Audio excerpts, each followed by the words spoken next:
Around 2000 BC, there was a man named Job who was healthy, wealthy, and wise. But then Satan destroyed everything Job owned, killed Job's children, and ruined Job's health.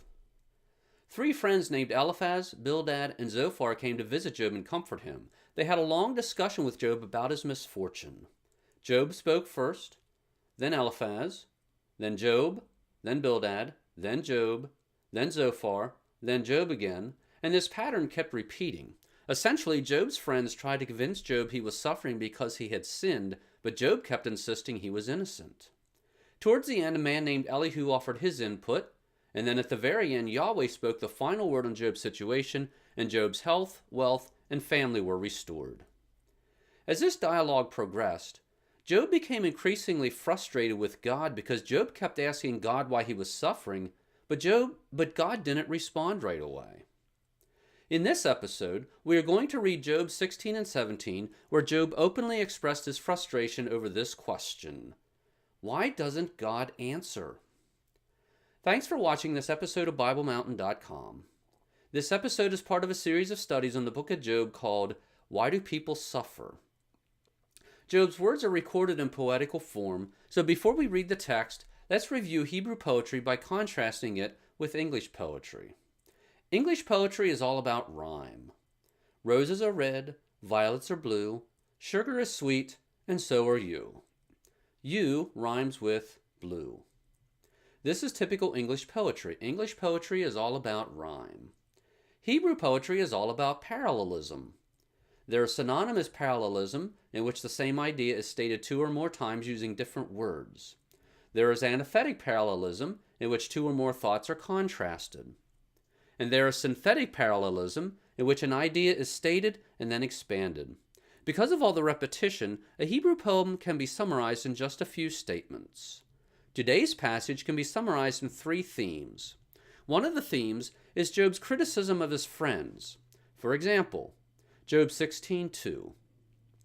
I have heard many such things. Sorry, comforters are you. As we read the passage, we will see criticism like this several times. Another theme was Job blaming God for his troubles, as we see in Job 16:11. God hands me over to ruffians and tosses me into the hands of the wicked. This verse is an example of synonymous parallelism. Both of these lines essentially say the same thing. A third theme was Job's description of his misery. For example, Job 16:16 and 17. My face is flushed from weeping, and deep darkness is on my eyelids, although there is no violence in my hands, and my prayer is pure. This is an example of synthetic parallelism. Job made a statement in verse 16, and then added to that thought in verse 17. These are the three themes we will see throughout this passage. Let's start reading at Job 16:1. Then Job answered, I have heard many such things. Sorry comforters are you all. Is there no limit to windy words? Or what plagues you that you answer? I too could speak like you, if I were in your place. I could compose words against you and shake my head at you. I could strengthen you with my mouth, and the solace of my lips could lessen your pain. If I speak, my pain is not lessened, and if I hold back, what is left me? But now he has exhausted me. You have laid waste all my company. You have shriveled me up. It has become a witness, and my leanness rises up against me. It testifies to my face. His anger has torn me and hunted me down. He has gnashed at me with his teeth. My adversary glares at me. They have gaped at me with their mouth. They have slapped me on the cheek with contempt. They have massed themselves against me.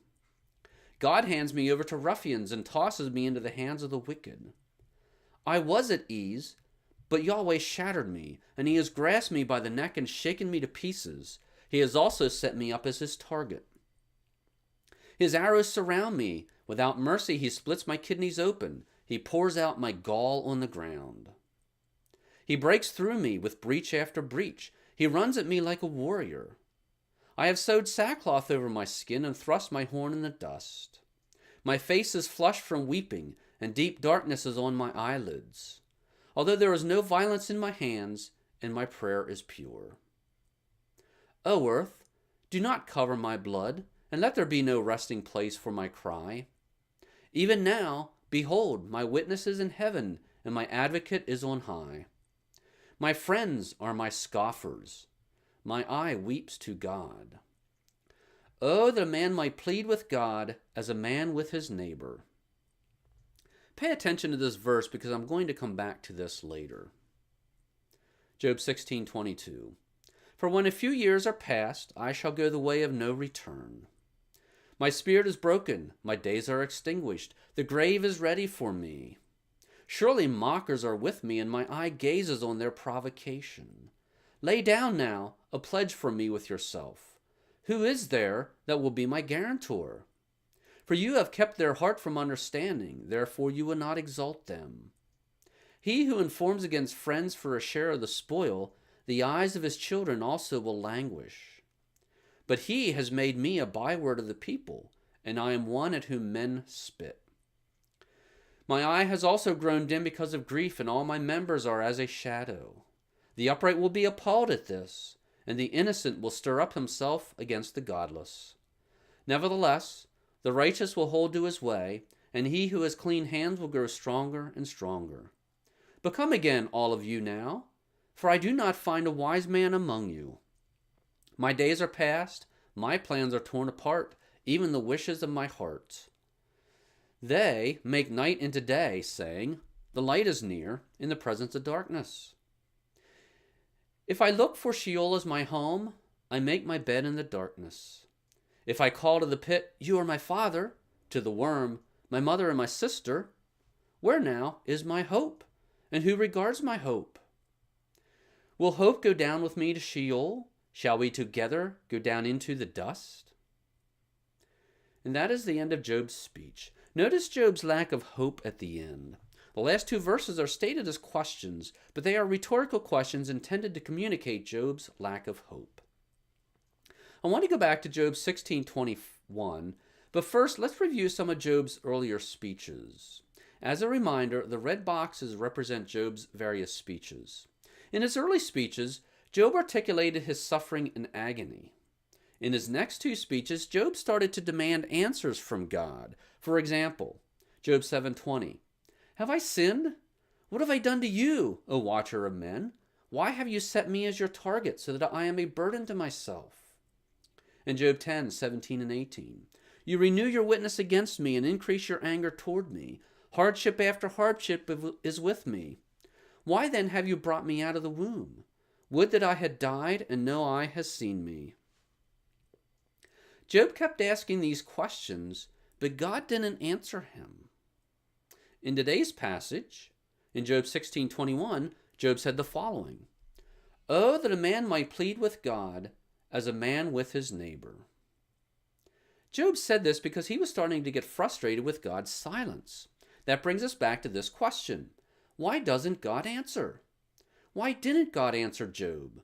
Why doesn't God answer us when we are suffering and we ask why? As a teaser for future episodes, God answered this question at the end of Job's story, and we'll cover that in a future episode. For now, let me give you a few things to think about. First of all, think about the military. Generals do not have to explain themselves to the enlisted soldiers, and Yahweh did not have to explain himself to Job. Likewise, God does not have to explain himself to us. God does not have to answer our questions. Second, think about sin. There are consequences to sin. Perhaps part of the reason God doesn't always answer is because people need to learn that suffering is part of being a sinful human being. Third, consider Isaiah 55:9. For as the heavens are higher than the earth, so are my ways higher than your ways, and my thoughts than your thoughts. Job was suffering because he was a casualty of a battle between Yahweh and Satan. Perhaps God didn't answer Job because there was more to the story that even we know, and Yahweh knew Job wouldn't understand. Perhaps part of the reason God doesn't explain to us why we are suffering is because he knows we simply wouldn't understand anyway.